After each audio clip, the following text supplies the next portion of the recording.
Hello नमस्कार दोस्तों, welcome to my YouTube channel exam अध्ययन।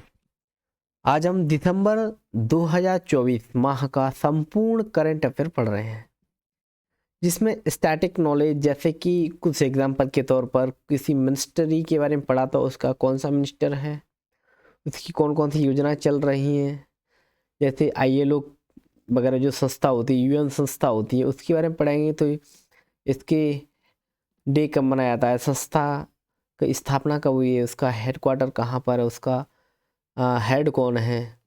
ठीक है, इस टाइप से अपन स्टैटिक करंट है उसका स्टैटिक नॉलेज भी इसी वीडियो के माध्यम से पढ़ेंगे। हालांकि वीडियो लॉन्ग हो जाएगा, लेकिन विश्वास रखना, इस वीडियो को देखने के बाद आपका इतना ही क्लैरिटी आ जाएगी कि बहुत सारा चीज़ों का नॉलेज मिल जाएगा। मतलब और कोशिश ही रहेगी कि यहाँ से वो छटे हुए क्वेश्चन ही कवर किए गए जो कि इम्पोर्टेंट होते हैं एग्ज़ाम के दृष्टिकोण से। तो प्लीज़ जैसे इस चैनल को विजिट करते हैं तो हमारे चैनल को सब्सक्राइब कीजिए।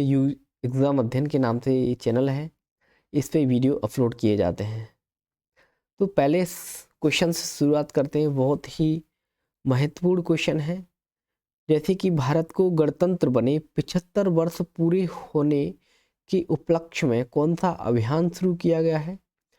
यह क्वेश्चन किसी न किसी एग्ज़ाम में पूछा ही जाएगा। ये बहुत इंपॉर्टेंट क्वेश्चन है क्योंकि ऐतिहासिक क्वेश्चन है। 75 वर्ष पूरे हो रहे हैं। अपन सब जानते हैं कि 26 जनवरी 1950 को हमारा देश आज़ाद हुआ था, और अभी हम 26 जनवरी 2025 में 25 वर्ष पूरे होने के उपलक्ष्य में इस संविधान के लिए गणतंत्र दिवस मना रहे हैं। तो इसके लिए अभियान जो शुरू किया गया, हमारा संविधान हमारा सम्मान नाम का अभियान शुरू किया गया है। इससे संबंधित कुछ चीज़ें हैं, जैसे कि उनको देख लेते हैं कि संवैधानिक अधिकारों और कर्तव्यों के प्रति जागरूकता बढ़ाना इसका उद्देश्य है। और इस पोर्टल बनाया गया है, इसके लिए जो शुभारंभ किया गया 16 जुलाई 2024 को प्रयागराज उत्तर प्रदेश में हुआ है। हमारा संविधान हमारा जो सम्मान जो पोर्टल है, नागरिकों को संवैधानिक कानूनी अधिकारों की जानकारी देने के लिए पोर्टल लॉन्च किया गया है। विशेषताएं कि इसमें क्यूज रहेंगी, टूल्स रहेंगे और इंटरैक्टिव कंटेंट रहेंगे। क्षेत्रीय कार्यक्रम, इसमें 3 कार्यक्रम हुए थे, जैसे कि 9 मार्च 2024 को बीकानेर राजस्थान में, 16 जुलाई 2024 को प्रयागराज उत्तर प्रदेश में, तीसरा कार्यक्रम 19 नवंबर 2024 को गुवाहाटी असम में हुआ था।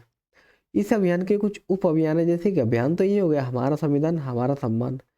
कुछ उप अभियान है जैसे कि सबको न्याय हर घर न्याय, यानी ग्रामीण स्तर की उद्यमियों के माध्यम से न्याय सुनिश्चित करना है। नव भारत नव संकल्प, यानी संविधान कुछ पंच प्रण रघु उत्सव पंच प्रण अनुभव प्रतियोगिता रहेंगे। विधि जागृति अभियान, जमीनी स्तर पर विधिक साक्षरता को बढ़ावा देना मिलेगा। जन भागीदारी के बारे में देखेंगे, देखो पंच प्रण गतिविधि है ना, इसमें 1.2 लाख नागरिकों की भागीदारी रही है, और विधि जागृति अभियान में 65.80 लाख नागरिकों की भागीदारी रही है, सहभागिता रही है। मंत्रालय और प्रमुख हस्तियां, जैसे कि कानून और न्याय राज्य मंत्री अपन जानते हैं श्री अर्जुन राम मेघवाल है। आयोजनकर्ता में न्याय विभाग और कानून और न्याय मंत्रालय है। प्रो बोनो सेवाओं की मान्यता, प्रयागराज कार्यक्रम में इलाहाबाद उच्च न्यायालय के प्रो बोनो अधिवक्ताओं के पैनल को सम्मानित किया गया। दूसरा क्वेश्चन है कि भारत और ADB की कितने ऋण का समझौता हुआ। देखो ADB को जानते हैं, एशियन डेवलपमेंट बैंक हैगी, ठीक है, डेवलपमेंट बैंक, इसका हेडक्वार्टर मनीला में हैगा। ठीक है, तो इसके भारत और ADB के में कितने ऋण समझौता हुआ है, $98 मिलियन, $98 मिलियन का समझौता हुआ है।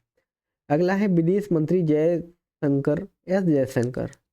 देखो किसी मिनिस्टर का नाम लेते हैं, उसके साथ में उसके मिनिस्टर का नाम ले लो, जैसे कि श्री अर्जुन राम मेघवाल है, कानून और न्याय राज्य मंत्री श्री अर्जुन राम मेघवाल।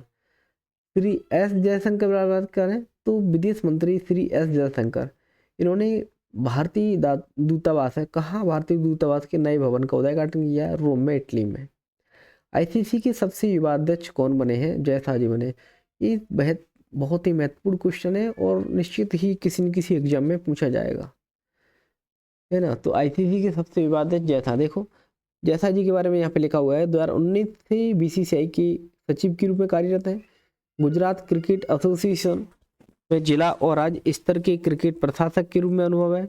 एशियाई क्रिकेट परिषद के अध्यक्ष के रूप में और आईसीसी की वित्त और वाणिज्य मामलों की समिति के अध्यक्ष भी रहे हैं। अगला है विश्व एड्स जागरूकता दिवस कब मनाया जाता है। देखो ये जो दिवस की संबंधित क्वेश्चन है बहुत ही महत्वपूर्ण होते हैं और स्पेसिफिक तौर पर यदि बात करें अपन 1 दिसंबर, एक कई एग्जाम में पूछा सदाबहार क्वेश्चन कहा जाता है थे। तो ऐसे दिसंबर में कुछ 4-5 दिन होते हैं जो कि यहाँ से क्वेश्चन पूछा जाता है। जैसे कि 1 दिसंबर को अपन विश्व एड्स जागरूकता दिवस मना रहे हैं। 2 दिसंबर को अपन कंप्यूटर साक्षरता दिवस मनाते हैं, ठीक है।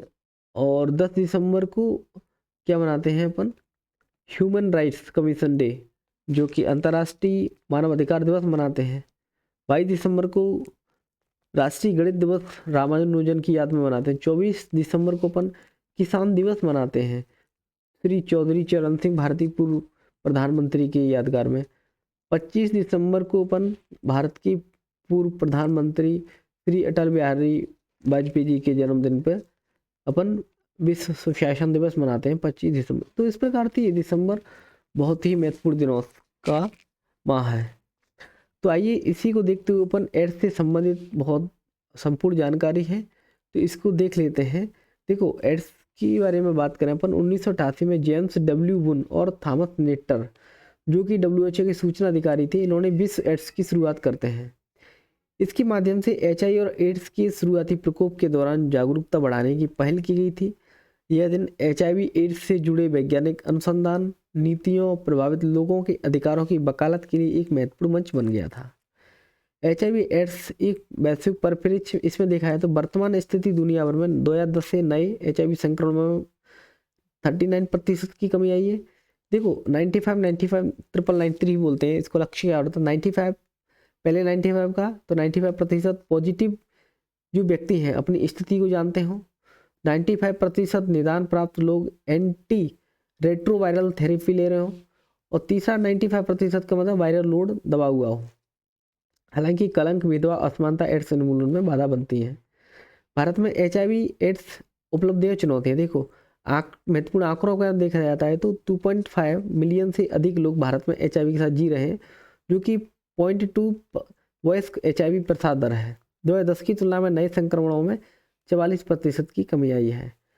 प्रमुख हस्तक्षेप के बारे में बात करें तो 16.06 लाख जो PL-HIV को 725 ART केंद्रों के माध्यम से मुफ्त उच्च गुणवत्ता ART प्रदान की गई है और 22-23 के दौरान 12.30 लाख लोग वायरल लोड परीक्षण किए गए थे। भारत की HIV एड्स प्रतिक्रिया NACP के का विकास के बारे में देखें तो प्रारंभिक विकास के बारे में बात करें, ये प्रोग्राम है मतलब नेशनल एड्स कंट्रोल प्रोग्राम, तो इसके बारे में देखें पहला प्रयास 85 से 91 में किया गया था। 1985 में सीरो निगरानी की शुरुआत की गई थी और रक्त सुरक्षा और जागरूकता पर जोर दिया गया था। राष्ट्रीय एड्स और STD नियंत्रण कार्यक्रम NACP national AIDS control programme में 1992 में NACP की शुरुआत भारत के संगठित प्रयासों का टर्निंग पॉइंट साबित हुई थी। इसके 5 चरण हैं। देखिए तो पहले चरण में क्या था, 92 से 99 तक चलता है, जागरूकता बढ़ाना और सुरक्षित रक्त आपूर्ति सुरक्षित करना। 99 से 2007 तक रोकथाम, परीक्षण और उपचार के प्रयास किए गए थे। देखो पहले जागरूकता बढ़ा रहे हैं, फिर उसके बाद रोकथाम, परीक्षण और उपचार के लक्ष्य प्रयास कर रहे हैं। तीसरे में चरण में 7 से 12 तक जिला स्तर तक विकेंद्रीकृत प्रतिबंधन चल रहा है प्रबंधन, और चौथा चरण 12 से 17 तक तो HIV और एड्स रोकथाम और नियंत्रण अधिनियम 2017 का शुभारंभ होता है। और जो 5वां लक्ष्य है 21 से 26 तक चल रहा है, जो 2010 की तुलना में नए संक्रमण हो रहे थे। एड्स से संबंधित मृत्यु दर में 80% की कमी और कलंक भेदभाव को समाप्त करना है। और जो 995 है उसको लक्ष्य को प्राप्त करना। देखो दोबारा से देखते हैं NACP के जो 5 चरण हैं। पहला चरण होता है 92 से 99 तक जागरूकता बढ़ाना, सुरक्षित रक्त आपूर्ति सुनिश्चित करना। और दूसरा जो चरण होता है 99 से 2007 तक रोकथाम, परीक्षण और उपचार के लक्षित प्रयास होने हैं। तीसरा चरण 7 से 12 तक जिला स्तर तक विकेंद्रीकृत प्रबंधन होना है। चौथा चरण में 12 से 17 तक HIV एड्स अधिनियम आता है 2017 में, उसका शुभारंभ होता है। जो 5वां चरण में क्या आता है कि 10 की तुलना में जो नए संक्रमण एड्स से संबंधित मृत्यु दर 80% की कमी करना है। कलंक भेदभाव को समाप्त करना है, यानी 995 लक्ष्य को प्राप्त करना है। प्रमुख पहल के बारे में बात करें तो ट्रस्ट एंड ट्रीट नीति 2017 में आती है, तो सभी HIV पॉजिटिव लोगों के लिए मुफ्त में ART होती है। मिशन संपर्क 2017 में उपचार छोड़ चुके PL-HIV को फिर से जोड़ना है। मल्टी मंथ ड्रग डिलीवरी कोविड-19 महामारी के दौरान ART सेवाओं की निरंतरता सुनिश्चित करना है। भविष्य की दिशा और एड्स का अंत, देखो NACP के 5वें चरण के तहत ये फोकस किया गया, हालांकि देखो समुदाय केंद्रित दृष्टिकोण को मजबूत करना है। प्रोग्राम मॉनिटरिंग और क्षमता निर्माण के लिए तकनीक का उपयोग करना है। सार्वजनिक और निजी क्षेत्रों के साथ सहयोग करना है। 6वां क्वेश्चन आता है गुलामी उन्मूलन के लिए अंतर्राष्ट्रीय दिवस, इंटरनेशनल डे फॉर जो स्लैब वगैरह होती है ना, उसको अपन को उन्मूलन करना है, तो ये 2 दिसंबर को मनाते हैं। और कंप्यूटर साक्षरता दिवस भी मनाते हैं। और किन देशों की सेनाओं के बीच संयुक्त टेबल टॉप अभ्यास बैक्स, ठीक है, का पहला संस्करण रविवार को पुणे में शुरू हुआ था। भारतीय सेना और कंबोडियाई सेना के मध्य। भारत के पहले राष्ट्रपति डॉक्टर राजेंद्र प्रसाद, अपन जानते हैं इनकी जयंती 3 दिसंबर को मनाई जाती है। आइए डॉक्टर राजेंद्र प्रसाद के बारे में देख लेते हैं। देखो प्रथम राष्ट्रपति रहे, जिनका कार्यकाल 2 बार रहा था। 1950 से 62 तक इन्होंने सेवा दी थी। 3 दिसंबर 84 को बिहार के जीरोदी में जन्मे हैं। बिहार में जन्म हुआ था, सीधा याद रखना है। इलाहाबाद विश्वविद्यालय से इलाहाबाद जो विश्वविद्यालय है, इलाहाबाद विश्वविद्यालय से इन्होंने डॉक्टरेट यानी डीलिट की उपाधि धारण की थी, प्राप्त की थी। 1911 में भारतीय राष्ट्रीय कांग्रेस में ये शामिल हुए थे। कब? 1911 में। अगला है प्रमुख स्वतंत्रता आंदोलन में सक्रिय रूप से भाग लिया था उन्होंने। स्वतंत्रता संग्राम के दौरान महात्मा गांधी की करीबी सहयोगी थे। राष्ट्रपति के रूप में विनम्रता और बुद्धिमान नेतृत्व के लिए जाने जाते हैं। भारत के प्रति उनकी सेवा के लिए 1962 में भारत रत्न मिला है इनको। 28 फरवरी 63 को 78 वर्ष की आयु में 78 की आयु में निधन हो गया था। अपने समर्पण के लिए लोगों के राष्ट्रपति के रूप में याद किए जाते हैं। किताबों के बारे में बात करें अपन, आत्मकथा 1947 में लिखी है। इंडिया डिवाइडेड 1946 में लिखी है। चंपारण में सत्याग्रह 1928 में। संस्कृत और संस्कृति ये इनकी किताबें हैं। अब बात करते हैं कि भारत का पहला वर्टिकल लिफ्ट रेलवे समुद्री पुल कौन? नया पुम्बन पुल बना है। नया पुम्बन पुल कौन सा? वर्टिकल लिफ्ट रेलवे समुद्री पुल। 10वां क्वेश्चन है हाल ही में यूनेस्को ने कौन से राज्य को शीर्ष विरासत पर्यटन स्थल घोषित किया है? कौन से राज्य को यूनेस्को ने शीर्ष विरासत पोर्टल स्थल घोषित किया है? पश्चिमी बंगाल को। अगला है फिल्म फेयर से संबंधित क्वेश्चन है। फिल्म फेयर OTT अवार्ड्स 2024 से कुछ को बता दूंगा, उसको बाद में रीड कर लेना आप। देखो सर्वप्रथम जो फिल्म होती है वेब ओरिजिनल में अमर सिंह चमकीला, और जो डायरेक्टर हैं इम्तियाज़ अली उमर सिंह चमकीला की है। अमर सिंह चमकीला और अभिनेता दिलजीत दोसांझ होते हैं। अभिनेत्री के बारे में देख, करीना कपूर खान जाने जन और सर्वश्रेष्ठ सहायक अभिनेता के बारे में जयदीप अहलावत महाराज के, और अभिनेत्री के रूप में बामिका गुम्बी ये खुफिया। सर्वश्रेष्ठ सीरीज द रेलवे, निर्देशक समीर सक्सेना और अमित गोलानी। सर्वश्रेष्ठ अभिनेता पुरुष सीरीज कॉमेडी में राजकुमार राव, गन्स एंड गुलाब्स, और इस टाइप से हो जाता है। सर्वश्रेष्ठ अभिनेत्री सीरीज ड्रामा में मनीष कोइराला, हीरा मंडी द डायमंड बाजार। सर्वश्रेष्ठ सहायक अभिनेता पुरुष सीरीज ड्रामा में R Madhavan the railway man. सर्वश्रेष्ठ सहायक अभिनेत्री Mona Singh, made in heaven series 2। Critics award सर्वश्रेष्ठ अभिनेत्री अनन्या पांडे, खो गए हम कहाँ। सर्वश्रेष्ठ music album film AR Rahman साहब की अमर सिंह चमकीला में। देखो 11वां क्वेश्चन है कि भारत में बाघों की संख्या बढ़कर कितनी हो गई है? 3682। देखो भारत में बाघों की संख्या से जुड़े तथ्य के बारे में देखें तो भारत में बाघों की संख्या कितनी हो गई है? 3682। 2006 में कितनी थी? 1411 थी। और देख रहे हैं 14 ऑलमोस्ट 2.5 से ज़्यादा गुना पहुंच चुकी है। प्रोजेक्ट टाइगर टाइगर की शुरुआत 1973 में शुरू की गई थी। देखो टाइगर प्रोजेक्ट की शुरुआत 1973 बहुत बड़ा एक क्या बोलते सुप्रीम कोर्ट का आदेश हुआ था, केशवानंद भारती, ठीक है, केशवानंद भारती केस, जिसमें भी जो ये दिया गया था कि जो कि बुनियादी ढांचा उससे छेड़छाड़ नहीं की जा सकती है, ठीक है, जो फंडामेंटल राइट्स हैं आप उनको छेड़छाड़ नहीं कर सकते हो, ठीक है। तो ये 1973 में कौन सा आता है? केशवानंद भारती केस। उसी टाइम पे प्रोजेक्ट टाइगर आता है 1973 में, दोनों को याद रखता हूँ उसी से, ठीक है। बाघ कार्यक्रम बाघ संरक्षण में सफल रहा है, इसी का नतीजा है भाई। 1411 से 3682 पे पहुंच चुके हैं अपन। संरक्षित क्षेत्र के बारे में बात करें, देश में हालांकि 57 बाघ अभ्यारण्य हो गए, अभी आप आगे देखेंगे। जब मैंने इसको जब टाइप किया था तब 56 बाघ अभ्यारण्य थे। अभी 57वां बाघ अभ्यारण्य अपन देखें तो मध्य प्रदेश का राता पानी है, ठीक है, जो रायसेन जिले में आता है। जैसे भीमबेटका का सुना हुआ है, भीमबेटका रायसेन जिले में भोपाल के नज़दीक है। तो जो राता पानी है उसको अपन ने बाघ अभ्यारण्य बना दिया है 57वां। तकनीकी उपयोग के बारे में बात करें तो कैमरा ट्रैपिंग और जीपीएस से निगरानी की जाती है। स्थानीय योगदान, समुदायों की भागीदारी से अवैध शिकार में कमी होती है। चुनौतियों के बारे में बात करें तो अवैध शिकार और मानव पशु संघर्ष होता है, मानव पशु भी आपस में लड़ जाते हैं, मानव पशु भी, और क्या बोलते हैं अवैध मतलब गलत तरीक़ा से लोग ऐसे बात करेंगे। जो कि एक सींग वाला गैंडा होता है राइनो, तो उसकी सींग के बारे में, शिकार के बारे में बहुत चर्चा में रहता है। हाथी दांत के बारे में हमेशा चर्चा में रहता है, ठीक है। तो इस शिकार वगैरह। वैश्विक महत्व के बारे में, भारत में विश्व के 75% बाघ निवास करते हैं। वैश्विक की भविष्य की योजना के बारे में बात करें तो निवास स्थान विस्तार, पर्यावरण, शिक्षा और संघर्ष में कम करना है, ठीक है। मेन इंपॉर्टेंट है कि बाघों की संख्या कितनी हो गई है? 3682। सबसे ज़्यादा एमपी में दोबारा से बढ़ गए हैं, तो एमपी को अपन बाघ स्टेट कह रहे हैं। अगला क्वेश्चन है 12 वाला, कौन से देश ने अंटार्कटिका में पहला वायुमंडलीय निगरानी केंद्र खोला है?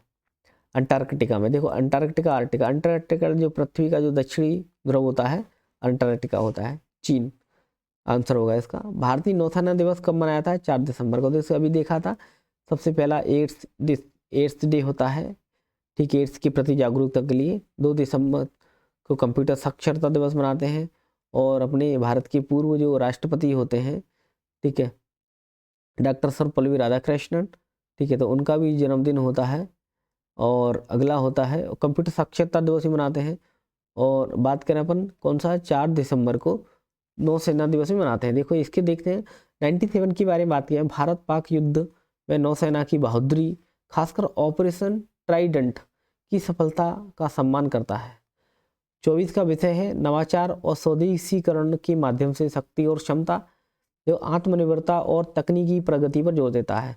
लगभग 150 पोत थे, जिसमें 17 विध्वंसक शामिल होते हैं। 7516 अपनी जो किलोमीटर तटरेखा है, सबसे ज़्यादा तटरेखा भी मैंने वीडियो डाला था अभी हाल में। क्या बोलते हैं, गुजरात की सबसे लंबी तटरेखा होती है।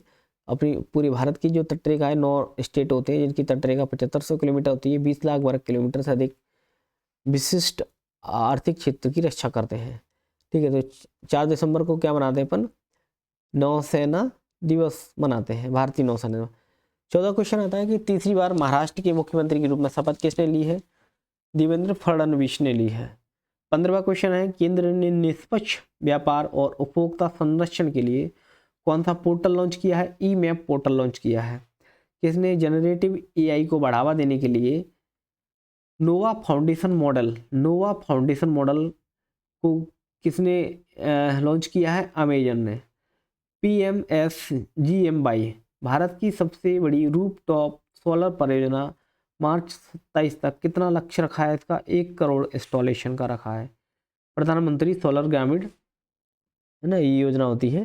तो देखो वर्तमान इंस्टॉलेशन पहले 9 महीने में 6.3 लाख इंस्टॉलेशन पूरे, लक्ष्य में वृद्धि 25 तक 10 लाख, और मार्च 26 तक 40 लाख, और मार्च 27 तक 1 करोड़।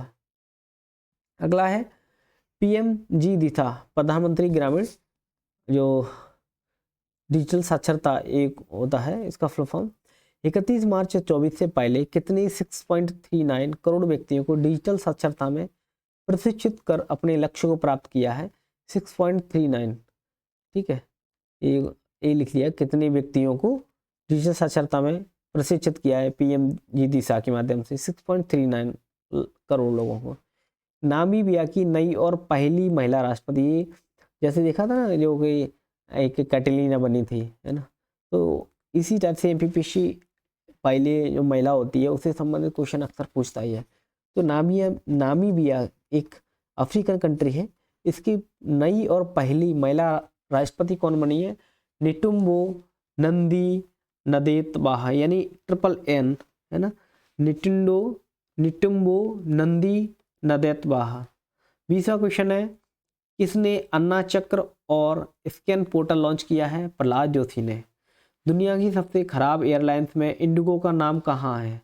भाई 109 की रैंकिंग में भारत का जो इंडिगो है उसका कौन सा है? 103वां स्थान है।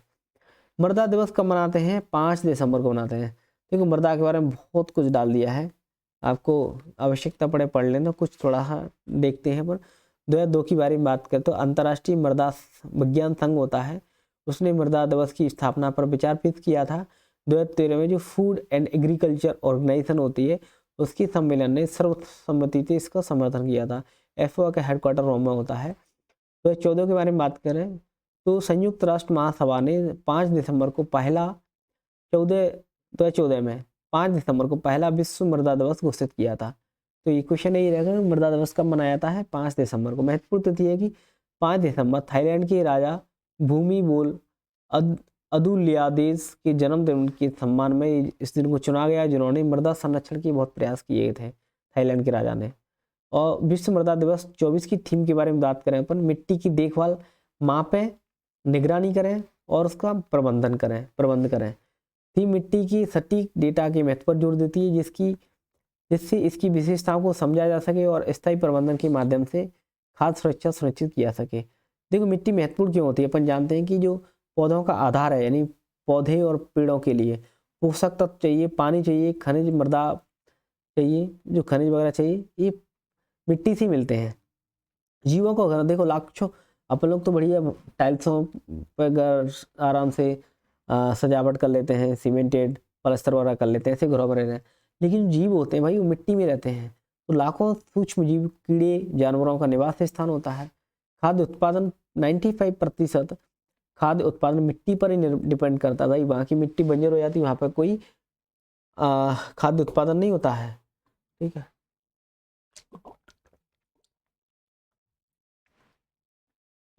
जलोढ़ मिट्टी में अच्छा खासा खाद्य उत्पादन होता है और भारत में सबसे ज़्यादा जलोढ़ मिट्टी पाई जाती है। जलवायु शमन कार्बन भंडारण में मदद कर जलवायु परिवर्तन को नियंत्रित करती है। जल शोधन के बारे में बात करें तो पानी को छानने और पोषक तत्वों को पुनः चक्रित करने में सहायता करती हैं, ठीक है। मिट्टी से जुड़े प्रमुख तत्व, वैश्विक खाद्य निर्भरता 95% खाद्य उत्पादन मिट्टी पर डिपेंड करता है। क्षतिग्रस्त मिट्टी, दुनिया की 33% मिट्टी खराब हो चुकी है। निर्माण समय 2-3 सेंटीमीटर मिट्टी बनने में 1000 साल लग जाते हैं। पोषक तत्वों की आपूर्ति, मिट्टी पौधों के लिए 18 में से 15 आवश्यक रासायनिक तत्व प्रदान करती है। माइक्रोबियल जीवन, 1 चम्मच मिट्टी में पृथ्वी की मानव आबादी से अधिक सूक्ष्म जीव होते हैं। पोषक तत्वों की कमी, पिछले 70 वर्षों में भोजन के पोषक तत्वों में भारी गिरावट आई है। भविष्य की मांग 2050 तक कृषि उत्पादन में 7% 60% वृद्धि आवश्यक हुई है। और मृदा प्रबंधन से 58% अधिक खाद्य उत्पादन संभव है। नमक प्रभावित मिट्टी, चुनौती है इसकी। देखो नमक प्रभावित मिट्टी होती है कृषि उत्पादकता की बड़ी चुनौती, विशेषकर शुष्क और अर्ध शुष्क क्षेत्रों में। प्रकार देखें अपन, लवड़ी मिट्टी, सोडिक मिट्टी 2 होती है। तो घुलनशील लवणों की अत्यधिक मात्रा होती है इसमें और पौधों के पानी में अवशोषण में बाधा बनती है।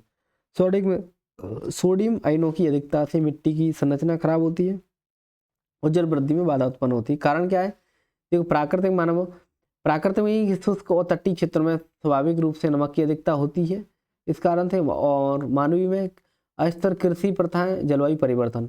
आर्थिक में नमक प्रभावित मिट्टी के कारण सिंचित क्षेत्रों में फसल उत्पादन में हर साल 2.7 डॉलर बिलियन का नुकसान होता है। देखो मिट्टी का अर्थ क्या होता है कि पृथ्वी की सतह पर सूक्ष्म चट्टान, कण, कचरा और कार्बनिक तत्व जैसे कि ह्यूमस समय के साथ मिलकर मिट्टी बनाते हैं। कौन सी? मिट्टी की सतह पर जो सूक्ष्म चट्टान होती है, कण होते हैं, कचरा होता है, कार्बनिक तत्व होते हैं, जैसे कि बात ह्यूमस के बारे में, ये सब मिलकर मिट्टी बनाते हैं जो पौधों की वृद्धि के लिए आवश्यक है। इसी सरल तरीके पहचान सकते हैं। उर्वरा और उसरा, देखो ऊसर जो मिट्टी होती है ना, जैसे कि भारत में मिट्टी के पुराने वर्गीकरण आज के वर्गीकरण जितने विस्तृत नहीं थे, जो फिर भी प्राचीन काल में से जो थे। प्राचीन समय में वस्तुओं की वर्गीकृत करते समय केवल इस बात को ध्यान रखा जाता कि मिट्टी उपजाऊ है या नहीं है, यानी या तो उपजाऊ है उर्वरा मिट्टी, या फिर ऊसर है उसको बांझ मिट्टी कहते थे। कई टाइप के संगठन हैं, जैसे कि बात करें अपन प्राथमिक विभाजन के बारे में बात करें, जलोढ़ मिट्टी, लाल मिट्टी। जलोढ़ मिट्टी सबसे ज़्यादा होती है 43%, लाल मिट्टी, काली मिट्टी, ठीक है। काली मिट्टी को अपन कपास मिट्टी भी कहते हैं, कॉटन सॉइल भी कहते हैं। अपने जो नर्मदा वाला क्षेत्र है या अपन बात करें दक्कन का जो प्लेटू है, वहाँ पे सबसे ज़्यादा काली मिट्टी पाई जाती है। शुगर रेगिस्तानी, जो रेगिस्तान वाला क्षेत्र, वहाँ रेगिस्तानी लेटराइट मिट्टी, जो जहाँ पे धूप ज़्यादा अच्छी खासी पड़ती है, बारिश ज़्यादा होती है, जैसे कि अपन बात करें अपन अपना जो भारत का जो तटीय क्षेत्र है वहाँ पे लेटराइट मिट्टी। खारे पानी, खारे जहाँ पे लवड़ी मृदा भी बोलते हैं, जहाँ पे समुद्री जो क्षेत्र होता है वहाँ का पानी होता है, वहाँ पे खारी मिट्टी मिलती है। दलदली मिट्टी, जैसे कि बात करें अपन अपना जो डेल्टा है, डेल्टा क्षेत्र होते हैं, सुंदरबन का डेल्टा, वहाँ पे ये मिट्टी मिलती है। वन मिट्टी वनों में मिलती है, और पर्वतीय मिट्टी और बर्फ़ के मैदान, है ना। तो इस टाइप की कई मिट्टी, इनको पूरे डिटेल से भी यहाँ पे लिखा हुआ है, आवश्यकता पड़ने पर पढ़ लिया जाता है। आगे का जो क्वेश्चन है 23 का, भारत ने किसे 5-3 से हराकर लगातार तीसरी बार जूनियर एशिया कप जीता है? ठीक है, तो पाकिस्तान को हरा करके जीता है। ऑस्ट्रेलिया चीता दिवस, अंतर्राष्ट्रीय चीता दिवस कब मनाया जाता है? 4 दिसंबर को। किसी बीसीसीआई के कार्यवाहक सचिव का नियुक्त किया गया है ना। देखो अभी पता है देवजीत सैकिया को, अभी इन्होंने जैसा ने जो कि इस्तीफा दे दिया, तो देवजीत सैकिया को बीसीसीआई के कार्यवाहक सचिव नियुक्त कर दिया है। अंतर्राष्ट्रीय भ्रष्टाचार विरोधी दिवस वैश्विक स्तर पर कब मनाया जाता है? 9 दिसंबर को मनाते हैं। किसी भारतीय रिजर्व बैंक के 26वें गवर्नर के रूप में नियुक्त किया गया संजय मल्होत्रा, एक अनुभवी नौकरशाह और राजस्व, है ना। 26वें गवर्नर कौन बने? संजय मल्होत्रा जी बन गए हैं, ठीक है, आरबीआई के। बांग्लादेश ने 2024 का अंडर-19 एशिया कप किसी हरा कर जीता है? जो क्रिकेट का एशिया कप होता है वो भारत को हरा कर जीत लिया है। मानव अधिकार दिवस अभी बताया था मैंने 10 दिसंबर को, बहुत ही इंपॉर्टेंट क्वेश्चन होता है। 10 दिसंबर को मानव अधिकार दिवस मनाते हैं। 30 नंबर का क्वेश्चन है कि ट्रंप ने किसी नागरिक अधिकारों हेतु सहायक अटॉर्नी जनरल नॉमिनेट किया है? हरमीत ढिल्लों को किया है। 31 नंबर का क्वेश्चन है कि किसने राजस्व सचिव का अतिरिक्त प्रभार संभाला है? अजय सेठ ने संभाला है। 32 नंबर का 100 विकेट लेने वाले सबसे युवा तेज गेंदबाज कौन बने हैं? 100 विकेट लेने वाले सबसे युवा तेज गेंदबाज बने हैं शाहीन अफरीदी, पाकिस्तान क्रिकेटर हैं। हाल ही में सबसे युवा विश्व शतरंज चैंपियन कौन बने? डी गुकेश बने हैं। किसी ट्रांस यूनियन सिविल के सीएमडी एवं सीईओ के रूप में नियुक्त किया गया भावेश जैन को किया है। अक्टूबर 2024 में औद्योगिक उत्पादन की वृद्धि दर धीमी होकर कितनी हो रही है? 3.5%, 11.9% पहले थी, जो क्या हो गई है 3.5%। किसने नेपाल के सेना प्रमुख जनरल अशोक राज सिंघदेल को भारतीय सेना के जनरल की उपाधि दी है? भारत के राष्ट्रपति द्रौपदी मुर्मू जी ने, ठीक है। 37 नंबर का क्वेश्चन है, एलन मस्क जो टेस्ला और स्पेस एक्स के सीईओ हैं, हाल ही में इतिहास रचते हुए पहले व्यक्ति बने हैं जिनकी कुल संपत्ति कितनी हो गई है? 400 बिलियन डॉलर हो गई है। टाइम पत्रिका ने किसे 24 का person of the year, question बहुत सारे एग्जाम पूछ लिया जाता है और इसमें हर साल व्यक्ति को निकाला जाता है, तो इस बार person of the year time पत्रकार ने 24 में किसी घोषित किया है, चुना है? डोनाल्ड ट्रंप को चुना है, जो अभी हाल ही में दूसरी बार, है ना, अमेरिका के यूएसए के राष्ट्रपति नियुक्त हुए हैं, बने हैं। मध्य प्रदेश के किस वन्यजीव अभयारण्य को 57वां बाघ अभयारण्य घोषित किया गया है? अभी बता रहा था मैं कि जो बाघ अभयारण्य है जिसमें अपने क्या बोलते हैं 3 या 600 के समथिंग जो बाघ हो गए हैं, पहले 1400 के समथिंग थे, ठीक है, और मध्य प्रदेश में सबसे टॉप पे है। देखो रातापानी से जुड़ी हुई तथ्य को देख लेते हैं लगे हाथों। तो मध्य प्रदेश रायसेन जो रातापानी है रायसेन और सीहोर जिले में है, और एमपी का ये 9वां टाइगर रिजर्व है। कौन सा? 9वां नंबर का। ठीक है, इससे पहले 8 ऑलरेडी है अपने। जैसे कि बात करें कान्हा केसली हो जाता है अपना। ठीक है, कान्हा केसली हो जाता है, बांधवगढ़ हो जाता है, सतपुड़ा हो जाता है, पेंच हो जाता है, ठीक है, पन्ना हो जाता है, पन्ना हो जाता है, और अपना क्या बोलते हैं, पन्ना, कान्हा कितनी, और क्या बोलते हैं अपना, ये हो जाता है सोपर वाला कूनो वगैरह हो जाते हैं। जैसे 9 और 9वां ये हो जाता है। और अभ्यारण्य इसका जो कोर एरिया हो जाता है 763 होता है, और बफर जोन होता है इसका वो तो 507 होता है। यह अभ्यारण्य 809 वर्ग किलोमीटर फैला हुआ है। बाघों की आबादी इसमें 40 के करीब है। इस अभ्यारण्य में तेंदुए, लकड़बग्गे, सियार, चीतल, सांबर, नीलगाय, हालांकि कॉमन जानवर नीलगाय कहीं मिल जाता है, सांबर कहीं मिल जाता है, सियार कहीं मिल जाता है। तो इस टाइप के जानवर पाए जाते हैं। और यहाँ 150 से ज़्यादा पक्षी प्रजाति पाई जाती है। अभ्यारण्य में भीमबेटका शैलाश्र है जो कि यूनेस्को विश्व धरोहर है, अपन जानते हैं 2003 में। किसको?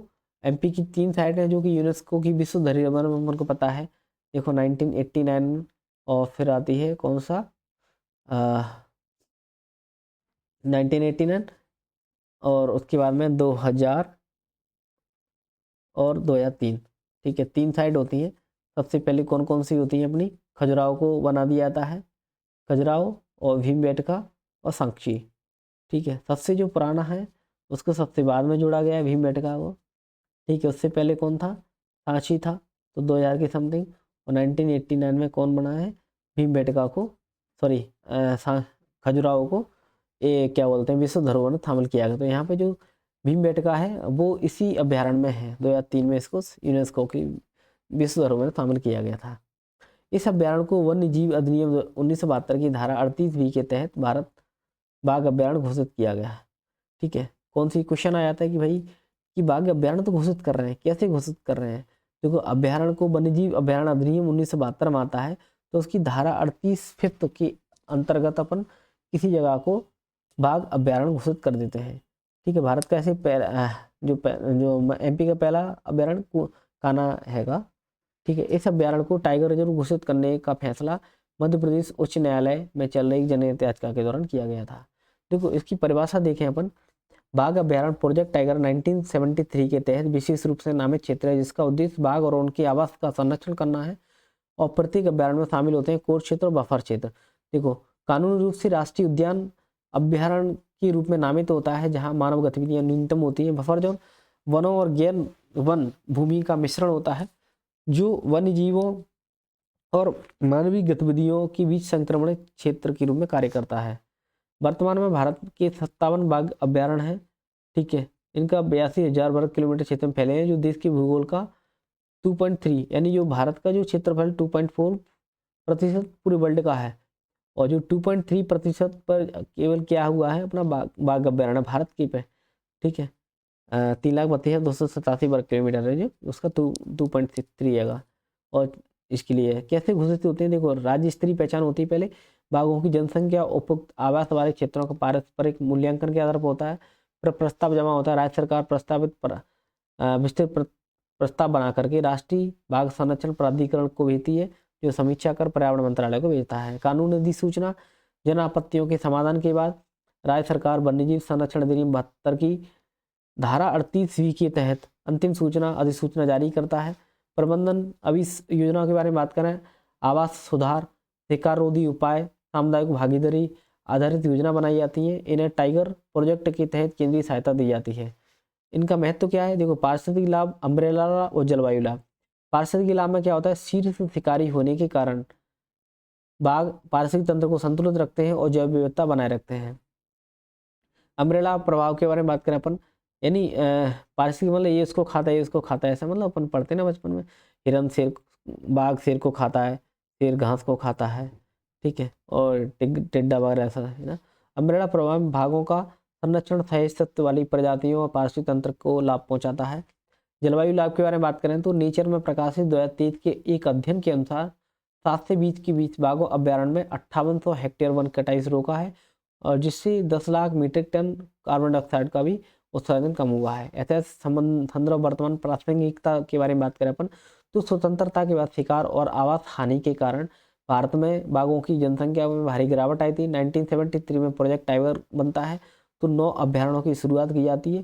पहला होता है जिम कॉर्बेट जो उत्तराखंड में होता है, और मध्य प्रदेश की समुद्र खाना होता है जो पहले बाघ अभ्यारण्य होते हैं। आज भारत के 2022 के NTC के अनुमान के अनुसार 3167 जंगली बाघों का घर है। रातापानी को बाघ अभ्यारण्य में जोड़ने का निर्णय संरक्षण के प्रति भारत की निरंतर प्रतिबद्धता को दर्शाता है।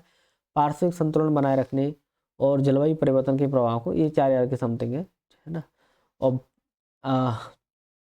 फ्रांस के राष्ट्रपति इमैनुअल मैक्रों ने किसी 2024 के तीसरे प्रधानमंत्री के रूप में नियुक्त किया है। फ्रांसवा बेरुआ, ठीक है, फ्रांस बेरू, इंपॉर्टेंट क्वेश्चन है। और 41 नंबर क्वेश्चन है, भारत में सतत विकास के प्रति समर्पण राष्ट्रीय ऊर्जा संरक्षण दिवस कब मनाया है? 14 दिसंबर को। 42वां क्वेश्चन है, यस बैंक ने किसी कार्यकारी निर्देशक नियुक्त किया है? मनीष जैन को। 43 नंबर का है, किस विश्वविख्यात तबला वादक पद्म विभूषण का निधन हो गया है? उस्ताद जाकिर हुसैन साहब का। 44 नंबर का क्वेश्चन है, भारत का पहला डायबिटीज बायो बैंक कहाँ स्थापित किया गया? चेन्नई में। 45 नंबर का क्वेश्चन है कि किसने 12 दिसंबर 2024 को तमिलनाडु के महेंद्रगिरी स्थित इसरो प्रोपल्सन कॉम्प्लेक्स में अपने CE-20 क्रायोजेनिक इंजन का समुद्र स्तरीय हॉट परीक्षण सफलतापूर्वक कर लिया है इसरो के द्वारा? किसका? CE-20 क्रायोजेनिक इंजन का, ठीक है। अगला है 46 का, किस टीम ने महिला जूनियर हॉकी एशिया कप जीता है? भारतीय महिला जूनियर हॉकी टीम ने। 47 का है, कौन सा पौधा है जिसे दुनिया का सबसे विषैला पौधा कहा जाता है? 2023 में नॉर्थम्बरलैंड के अल्नविक गार्डन के पॉइजन गार्डन में स्थापित किया गया है। जिम्पी नाम का पौधा है। उपराष्ट्रपति धनखड़ ने कहा GSI भूविज्ञान का उद्घाटन किया है? ग्वालियर में। इसको थोड़ा सा अपन देखते हैं।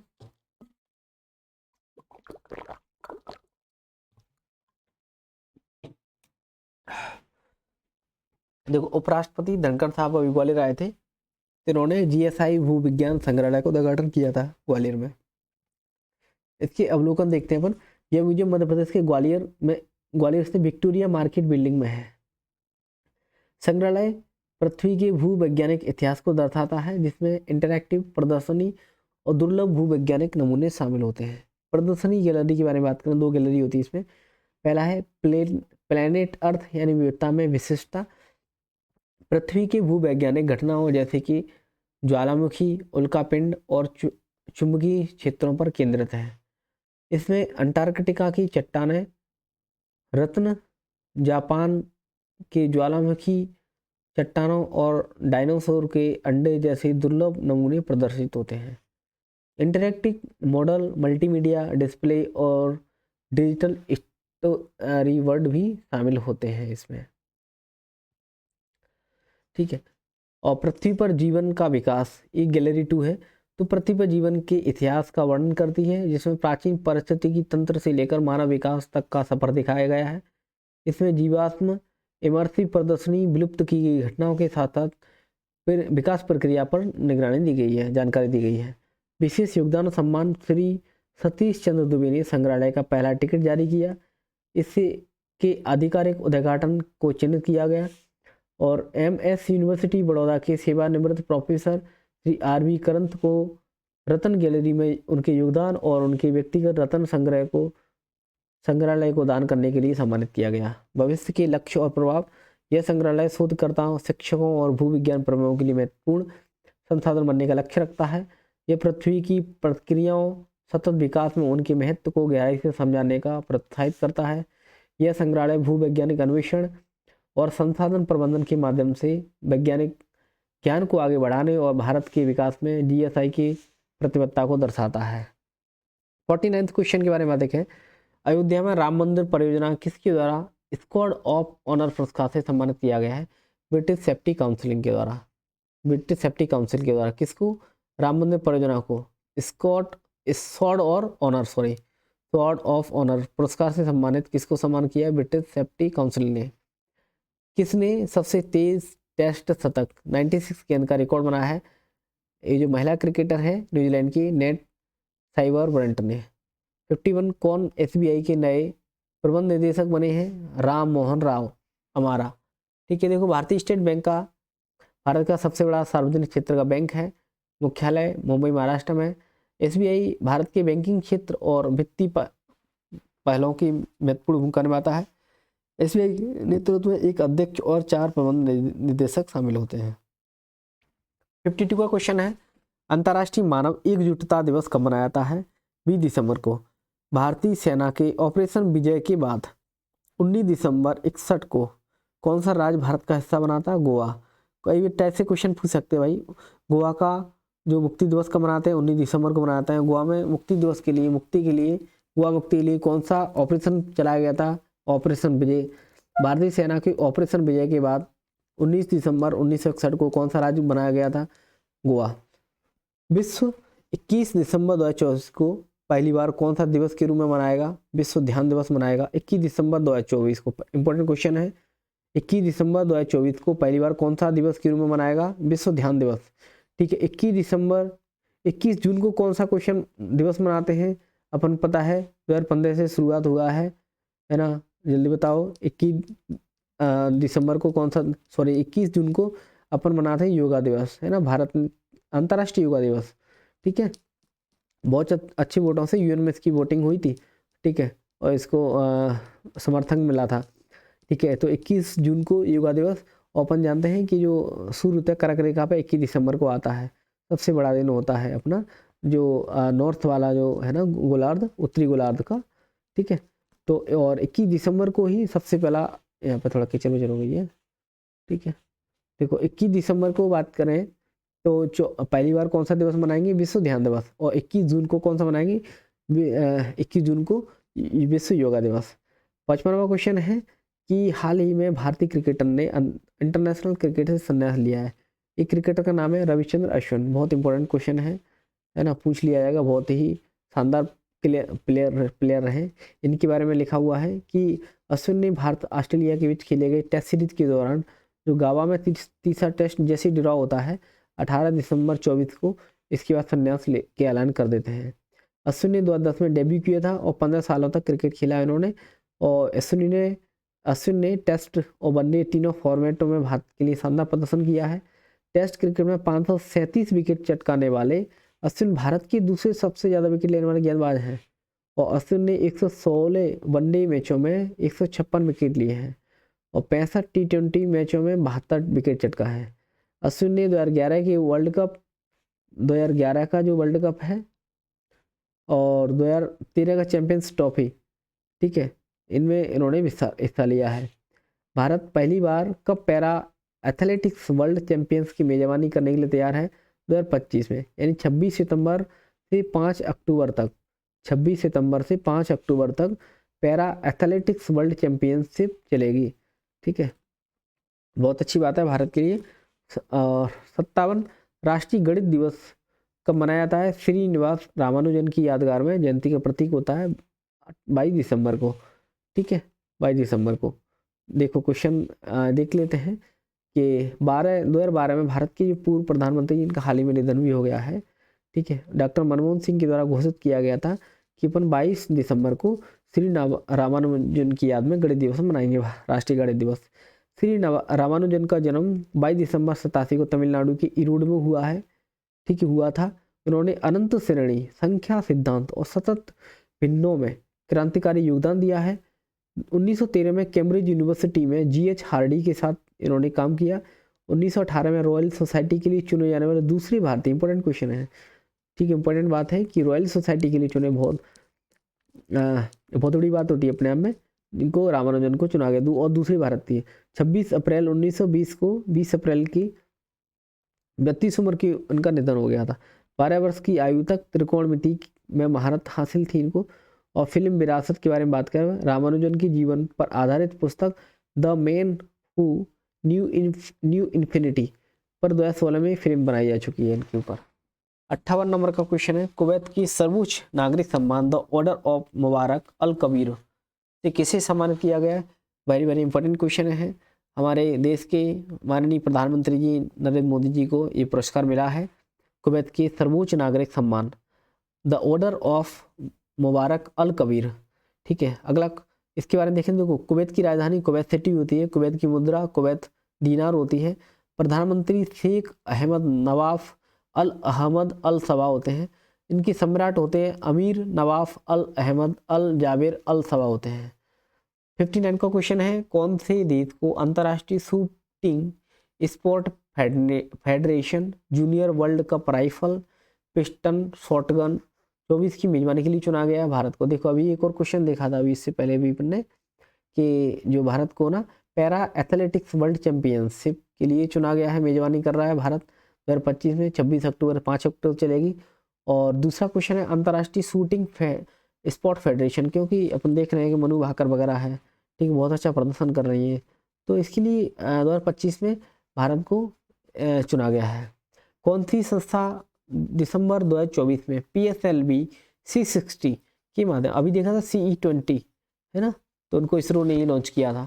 अब देखते हैं अपन PSLV जो कि अपना बहुत ही भरोसेमंद सैटेलाइट लॉन्चर होता है, ठीक है, पोलर सैटेलाइट लॉन्च व्हीकल होता है, जिसके माध्यम से अपन लॉन्चिंग वगैरह करते हैं सैटेलाइट वगैरह की। तो दिसंबर 2024 में PSLV C60 के दौरान माध्यम से स्पेस डॉकिंग एक्सपेरिमेंट स्पेस डेक्स लॉन्च करने के लिए तैयार किया गया है। किसने? इसरो के माध्यम से, है ना, हालांकि कर दिया गया है। और इन स्पेस डॉकिंग क्षमता होती क्या है? देखो, क्या होता है कि अंतरिक्ष में दो अंतरिक्ष यानों को जोड़ने की तकनीक होती है, दो चीज़ों को जोड़ने की तकनीक, उसको अपन क्या कहते हैं? स्पेस डॉकिंग एक्सपेरिमेंट कहते हैं, ठीक है। तो यह तकनीक अंतरिक्ष यानों को एकल इकाई के रूप में संचालित करने में मदद करती है। इससे अंतरिक्ष यानों में ईंधन भरना है, मरम्मत करना है, चालक दल का आदान प्रदान करना है, तो स्पेस डॉकिंग से संभव हो सकेगा। तो अंतरिक्ष स्टेशन बनाने और अंतरिक्ष अन्वेषण को आगे बढ़ाने में डॉकिंग तकनीक का बहुत ही अहम योगदान होता है। भारत इन स्पेस डॉकिंग तकनीक हासिल करने वाला चौथा देश होना, ऐसे कि अमेरिका, चीन, जापान, रशिया और भारत। और PSLV के बारे में बात करें तो PSLV क्या हो? पोलर सैटेलाइट लॉन्च व्हीकल होता है, ये सबसे विश्वसनीय लॉन्च व्हीकल होता है। 61 के बारे में बात करें तो लिस्ट ए में सबसे तेज शतक लगाने भारतीय कौन बने? अमोलप्रीत सिंह। देखो, लिस्ट ए में क्रिकेट में तीसरा सबसे तेज शतक 35 गेंदों में किसका है? अमोलप्रीत का है। इनसे आगे जैक फ्रेजर मैकगर्क 29 गेंदों में, AB डिविलियर्स ने 31 गेंदों में। अपन जानते हैं जो जैक फ्रेजर मैकगर्क है ना, वो दिल्ली की तरफ से खेलते हैं, बहुत ही जो 2024 वाला जो IPL का था, बहुत ही शानदार प्रदर्शन किया था।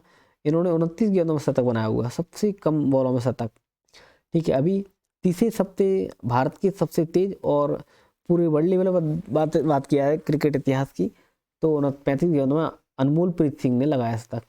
62 वाला क्वेश्चन है, भारत ने महिला अंडर-19 T20 एशिया कप का खिताब किसे हराकर जीता है? बांग्लादेश को हराकर जीता है। और एशिया कप के बारे में बात करें तो भारत को हरा करके जीता अंडर-19 में, ठीक है, बांग्लादेश ने जीता है। और लेकिन महिला अंडर-19 T20 एशिया कप के बारे में बात करें तो भारत ने जीता है बांग्लादेश को हरा करके। 63 का 63वां नंबर है, बढ़ते खतरों के बीच भारतीय वायुसेना की क्षमता विकास का आकलन करने के लिए सरकार ने कौन सी समिति गठित की है? कौन सी? बढ़ते खतरों के बीच भारतीय वायुसेना की क्षमता का विकास आकलन करने के लिए रक्षा सचिव है राजेश कुमार सिंह की अध्यक्षता में उच्च स्तरीय समिति का गठन किया गया है ना, रक्षा सचिव राजेश कुमार समिति की अध्यक्षता में। 64 का क्वेश्चन है, राष्ट्रीय किसान दिवस कब मनाया था? 23 दिसंबर को। सॉरी, मैंने गलत बोला था अभी, 24 दिसंबर, 23 दिसंबर होता है, ठीक है। यह दिन भारत के 5वें प्रधानमंत्री चौधरी चरण सिंह की जयंती मनाता है, जो किसानों की भलाई और ग्रामीण विकास के प्रबल समर्थक थे। चौधरी चरण सिंह को ग्रामीण मुद्दों की गहरी समझ थी, उन्हें भूमि सुधार और किसान कल्याण नीतियों का समर्थन किया था इन्होंने। थीम है इसकी समृद्ध राष्ट्र के लिए अन्नदाताओं को सशक्त बनाना। 2024 की थीम क्या है? समृद्ध राष्ट्रों के लिए अन्नदाताओं को सशक्त बनाना है, करेक्ट कर लेना है, मैंने बार बार बोला है इसको। राष्ट्रीय किसान दिवस 23 दिसंबर को मनाया जाता है। 65 नंबर का क्वेश्चन है कि भारत के पूर्व सुप्रीम कोर्ट के किस न्यायाधीश को संयुक्त राष्ट्र आंतरिक न्याय परिषद IJC इंटरनल जुडिशरी काउंसिल का अध्यक्ष नियुक्त किया गया न्यायमूर्ति मदन बी लोकुर को अध्यक्ष बना दिया गया है। ठीक है, और कहाँ के IJC का संयुक्त राष्ट्र आंतरिक न्याय परिषद, एक ICJ अलग होता है। ठीक है, तो अंतर्राष्ट्रीय न्यायालय होता है वो अलग होता है, उसका हैग में हेडक्वार्टर होता है। ठीक है, ये क्या होती है, संयुक्त राष्ट्र के लिए आंतरिक न्याय परिषद होती है वाला। तो इसकी हेड कौन है, अध्यक्ष नियुक्त किया गया न्यायमूर्ति मदन बी लोकुर को। बात करते हैं कि ICJ, कंफ्यूजन नहीं होना है। देखो IJC के अध्यक्ष कौन है, न्यायमूर्ति मदन बी लोकुर, और ICJ के अध्यक्ष कौन है, नवाफ सलाम लेबनान के हैं। वहीं यदि बात करें अपन क्या के अन्य न्यायाधीश के बारे में, जूलिया सेबुटिंडे युगांडा के उपाध्यक्ष हैं। 6 फरवरी 2024 को ICJ ने इन दोनों की नियुक्ति की थी। किनकी, अध्यक्ष उपाध्यक्ष की। अध्यक्ष कौन थे, नवाफ सलाम लेबनान के, और उपाध्यक्ष कौन है, युगांडा के जूलिया सेबुटिंडे हैं। ICJ की स्थापना के बारे में बात करें तो 1945 में संयुक्त राष्ट्र के चार्टर के तहत होती है। इसका जो मुख्यालय नीदरलैंड के द हैग में स्थित पीस पैलेस में है। ICJ में 5 सदस्य होते हैं। इनका कार्यकाल 9 साल का होता है, यानी हर 3 साल बाद रिटायरमेंट होते हैं। जो इनकी नियुक्ति संयुक्त राष्ट्र महासभा और सुरक्षा परिषद करती है। सुरक्षा परिषद में 5 P5 बोलते हैं ना उसको, परमानेंट मेंबर होते हैं। कौन कौन से, USA होता है ना, और UK होता है, चाइना होता है, और रसिया होता है, और फ्रांस होता है, और कौन होता है, हाँ हो तो गए, UK, USA, रसिया, चाइना और फ्रांस, है ना। इसके 5 P5 होते हैं तो सुरक्षा परिषद में। और संयुक्त राष्ट्र महासभा ये सब मिलकर के इनको डिसाइड करती है। इनकी नियुक्ति राष्ट्रीयता के आधार पर नहीं होती, बल्कि उनके उच्च नैतिक चरित्र, योग्यता और अंतर्राष्ट्रीय कानूनों की समझ पर आधार पर। और एक ही देश से 2 न्यायाधीश कभी नहीं हो सकते हैं। ICJ में भारत के पहले मुख्य न्यायाधीश कौन थे, डॉक्टर नागेंद्र सिंह थे। देखो अपन ने बहुत कुछ देखा है इसके बारे में, ICJ के बारे में। पहले मुख्य न्यायाधीश कौन थे, डॉक्टर नागेंद्र सिंह है। ठीक है, इसका स्थापना जून 1945 में होता है। द हैग नीदरलैंड में पीस पैलेस है, वहाँ पर इसका मुख्यालय है। 15 सदस्य होते हैं, 9 साल इनका कार्यकाल होता है, हर 3 साल बाद रिटायरमेंट होते रहते हैं इसमें से। इनकी नियुक्ति संयुक्त राष्ट्र महासभा और सुरक्षा परिषद करती है। इसमें सुरक्षा परिषद में P5 होते हैं। ठीक है, टोटल कितने होते हैं, 15 मेंबर होते हैं। इसमें से 10+5 होते हैं ना, तो 5 तो फिक्स ही होते हैं, UK, USA, चाइना और फ्रांस और रसिया। ठीक है, इनकी नियुक्ति राष्ट्रीयता के आधार पर नहीं, बल्कि उनके उच्च नैतिक चरित्र, योग्यता, अंतर्राष्ट्रीय कानूनों की समझ के आधार पर होती है। 2 न्यायाधीश कभी एक जैसे नहीं हो सकते हैं। और पहले न्यायाधीश कौन थे, डॉक्टर नागेंद्र सिंह। एक आया क्यों खबर में, क्योंकि सुप्रीम कोर्ट के जो पूर्व न्यायाधीश थे भारत के, न्यायमूर्ति मदन बी लोकुर, उनको संयुक्त राष्ट्र आंतरिक न्याय परिषद का अध्यक्ष नियुक्त कर दिया है। 66वां क्वेश्चन है, भारत में राष्ट्रीय उपभोक्ता दिवस कब मनाते हैं, 24 दिसंबर को मनाते हैं। ठीक है, और 24 के लिए राष्ट्रीय उपभोक्ता दिवस की थीम क्या है, वर्चुअल सुनवाई और उपभोक्ता न्याय तक डिजिटल पहुंच। देखो बात करें अपन इसके बारे में, जो कि उपभोक्ता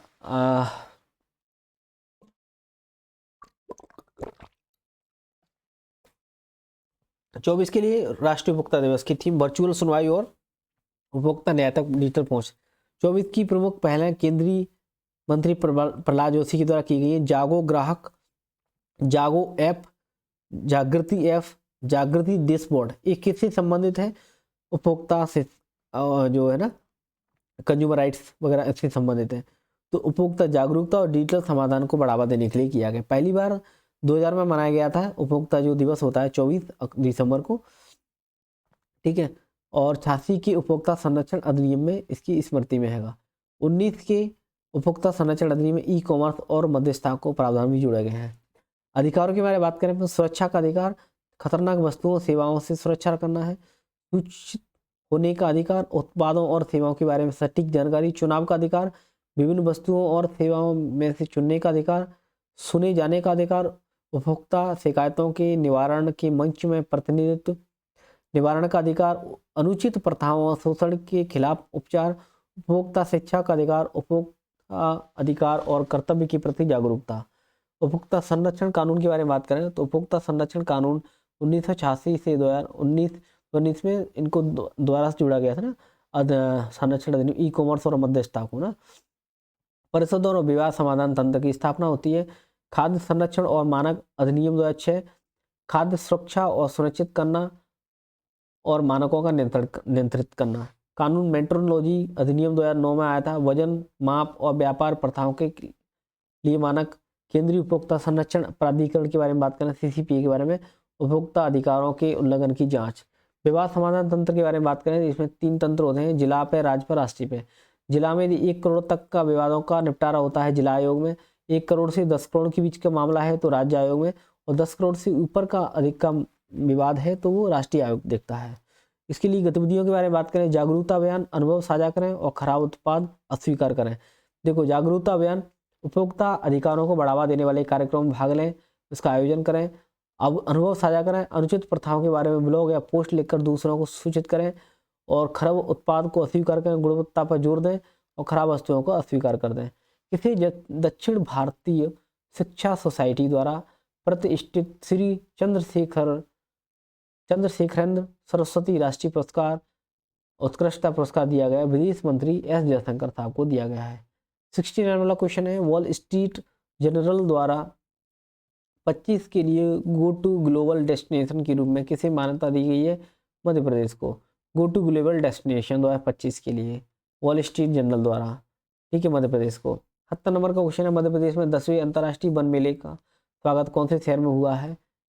भोपाल में हुआ है। राष्ट्रीय मानव अधिकार आयोग होता है NHRC के अध्यक्ष पद पर न्यायमूर्ति सेवानिवृत्त अरुण कुमार मिश्रा थे, उनकी जगह पर मुर्मू जी ने किसको बना दिया गया है? बी रामा सुब्रमण्यम को बना दिया है। आइए देखते हैं इसके बाद रामा सुब्रमण्यम को, ठीक है, याद रखें, NHRC के अध्यक्ष बन गए हैं। भारत का राष्ट्रीय मानव अधिकार आयोग है, ये एक स्वायत्त विधिक संस्था होती है। 12 अक्टूबर 1993 को ये स्थापना होती है। प्रथम अध्यक्ष रंगनाथ मिश्र होते हैं इसके।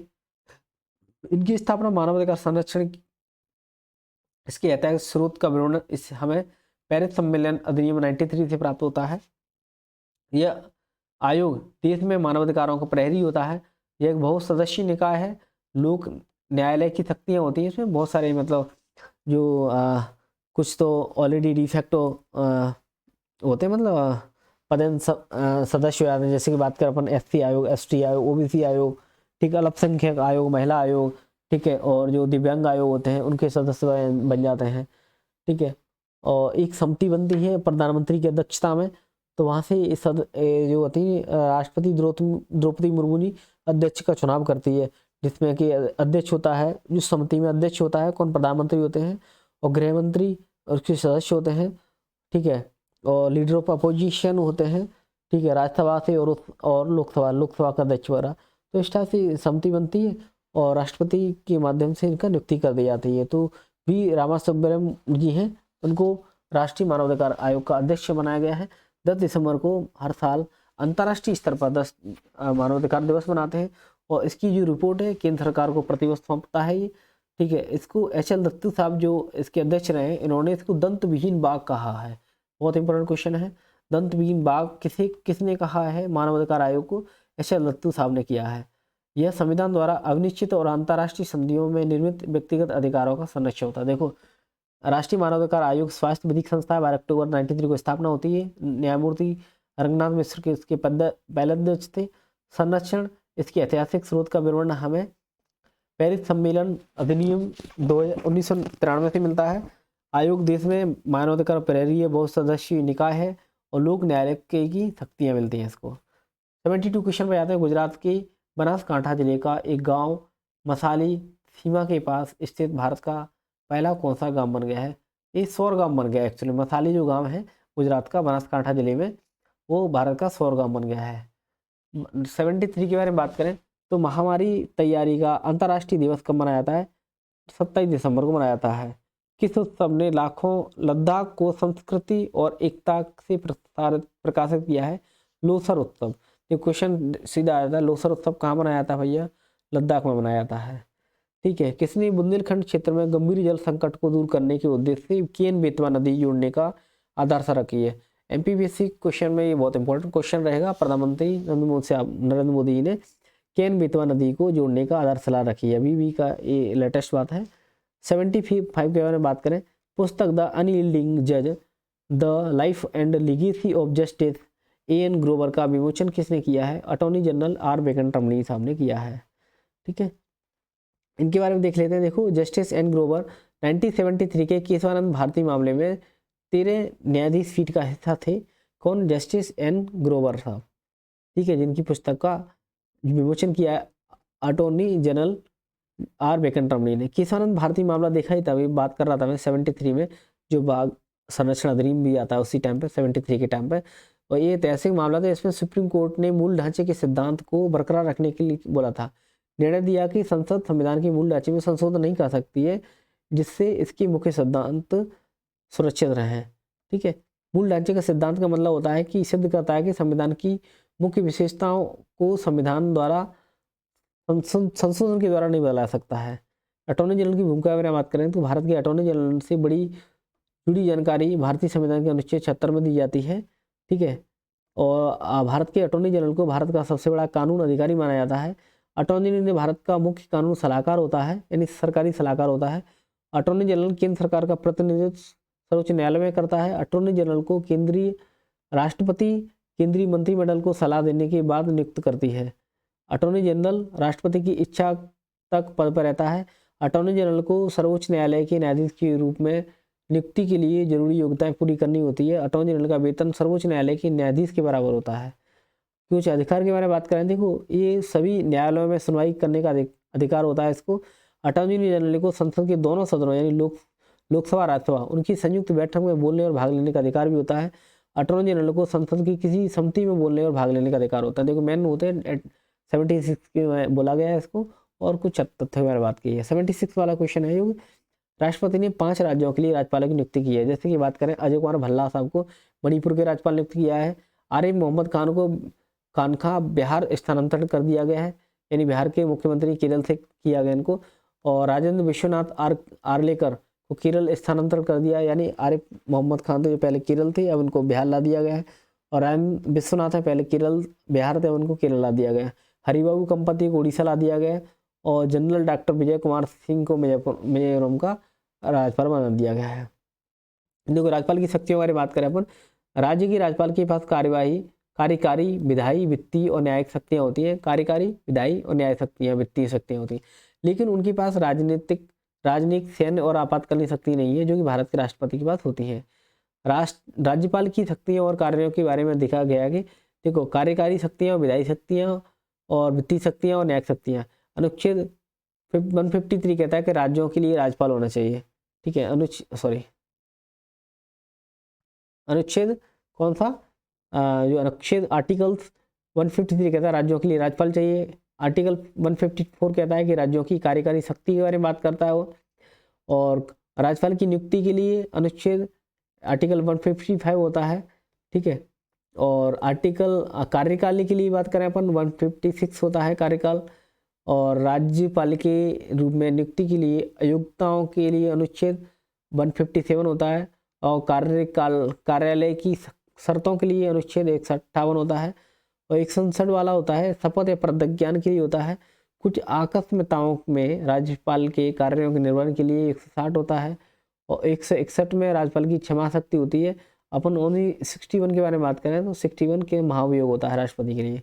ठीक है, और आज की कार्यकारी शक्ति की सीमा के लिए की बात करें अपन तो कार्यकारी शक्ति के लिए अनुच्छेद 162 होता है। अनुच्छेद 163 के बारे में बात करें तो राज्यपाल को सहायता और सलाह देने के लिए मंत्रिपरिषद होती है। और मंत्रियों की नियुक्ति, कार्यकाल, वेतन और अन्य जैसे प्रावधान होते हैं अनुच्छेद 164 होते हैं। और महाधिवक्ता के लिए अनुच्छेद 165 होते हैं राज्य के महाधिवक्ता के रूप में।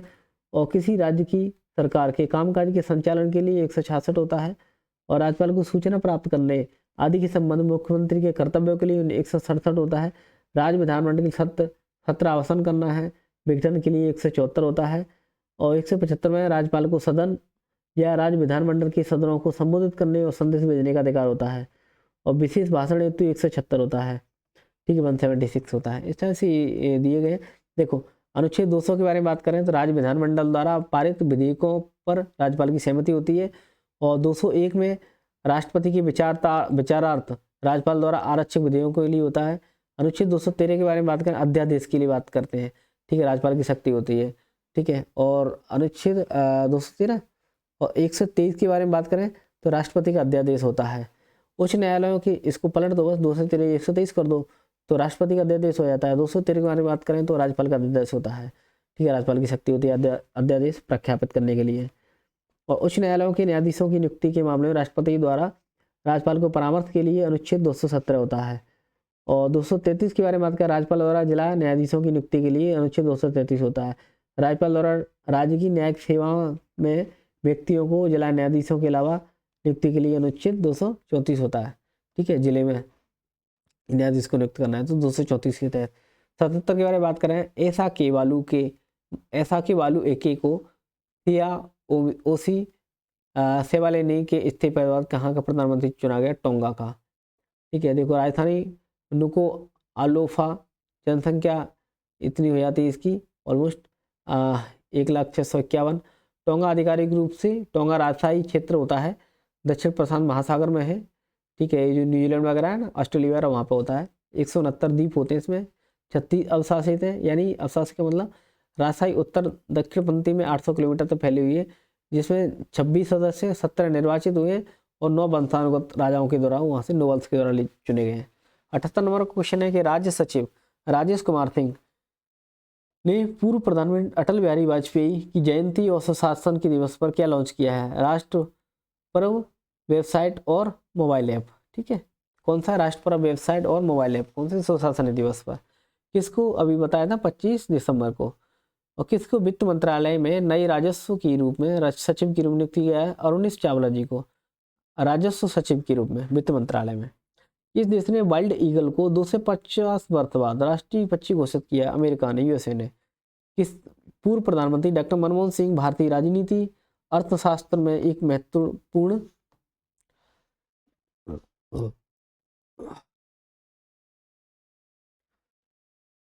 व्यक्तित्व 92 की एज में इनका निधन हो गया। ये कौन सी क्रमांक के प्रधानमंत्री?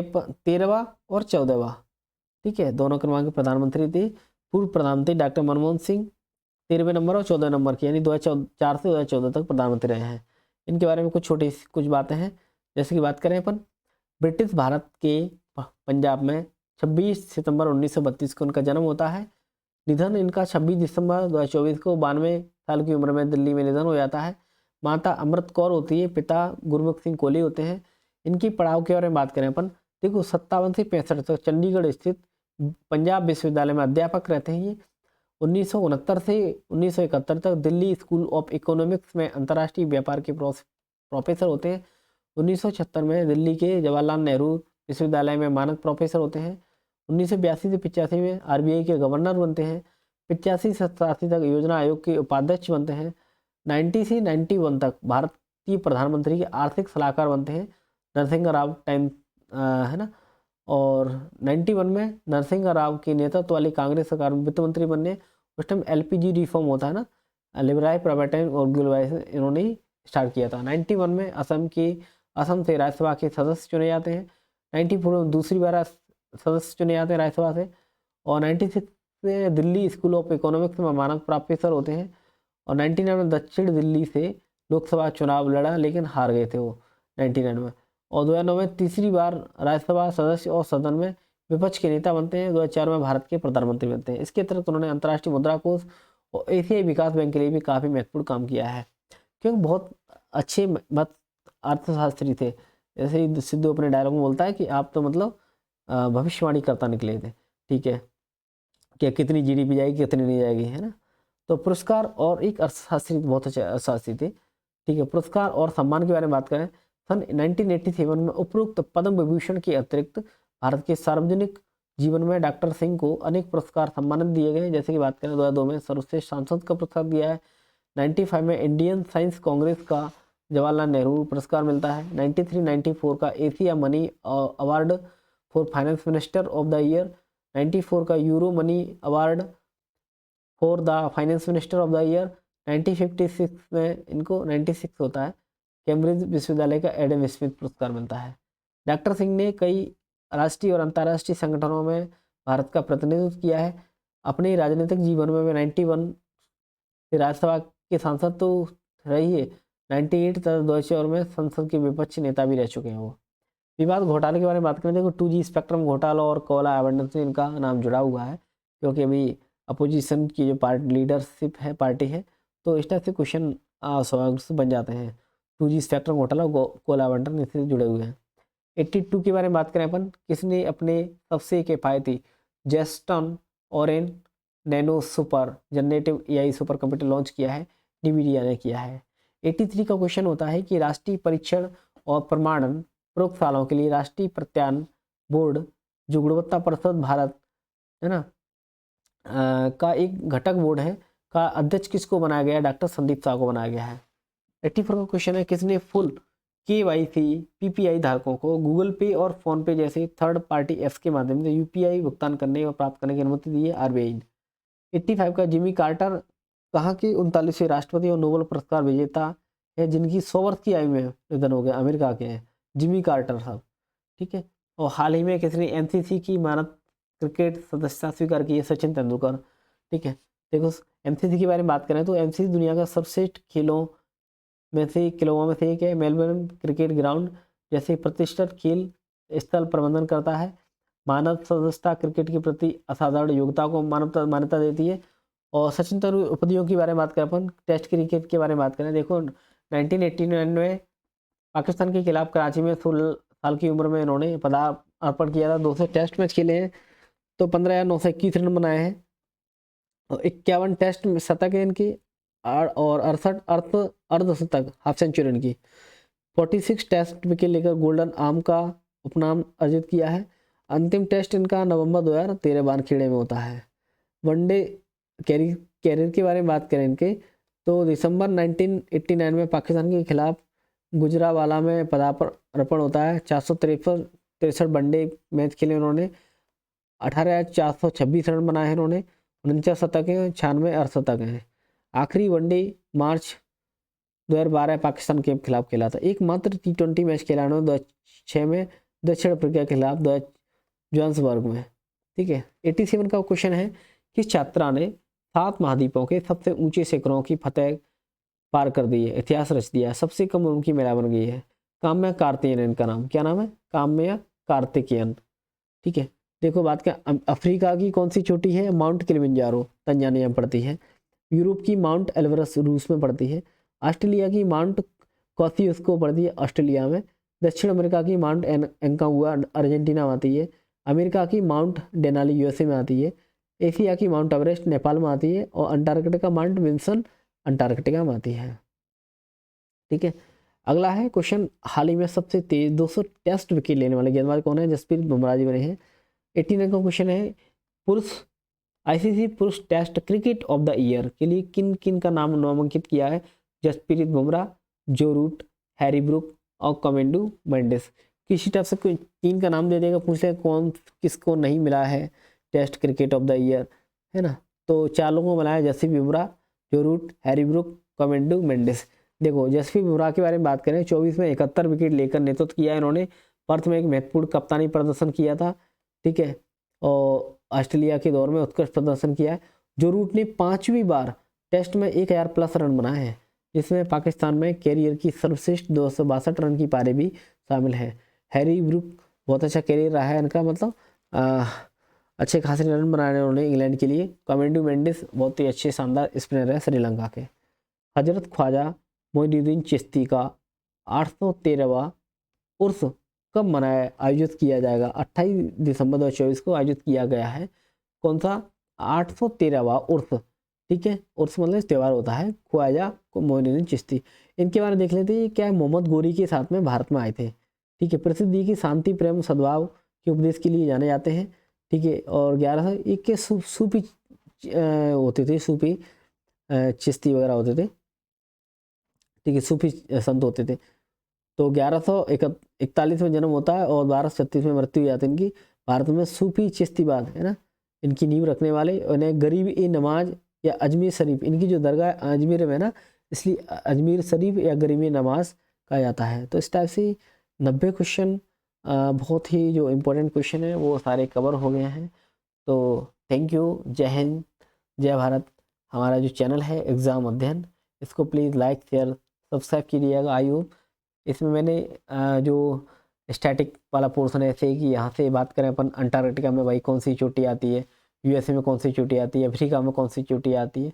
तो स्टैटिक क्वेश्चन भी दिए गए हैं, जैसे कि किस किस को ये test cricket of the year मिला हुआ है, ठीक है। सचिन तेंदुलकर साहब के बारे में जो भी छोटा सा कुछ लिखना वो लिख दिया है, ठीक है। यहाँ बात करें पुरस्कार सम्मान, अपने माननीय प्रधानमंत्री जो पूर्व प्रधानमंत्री डॉक्टर मनमोहन सिंह का हाल ही में निधन हो गया है, 13वें 14 नंबर के प्रधानमंत्री थे, उनसे संबंधित बहुत सारे डाटा इसमें लिखा गया है। और भी इम्पोर्टेंट क्वेश्चन है कई सारे जिनके बारे में डिटेल में भी लिखा हुआ है। तो उम्मीद करता हूँ आप इस वीडियो को देखेंगे और बहुत अच्छे व्यू आएंगे इस पर, क्योंकि भाई मैंने इसमें बहुत मेहनत करता हूँ तभी इस टाइप का कंटेंट, यानी कहाँ कहाँ से इंटरनेट वगैरह से कितनी वेबसाइटों से, और तुरंत अपडेट होकर के इसको लाना पड़ता है और इसमें इसका वीडियो मतलब कंटेंट बनाते हैं तभी ये चीज़ें हो पाती हैं। और तो आई होप मतलब इससे आपको बहुत सारी जानकारी मिलेगी है। अगली बार बोलता हूँ नेक्स्ट टाइम। Thank you. जय हिंद, जय भारत।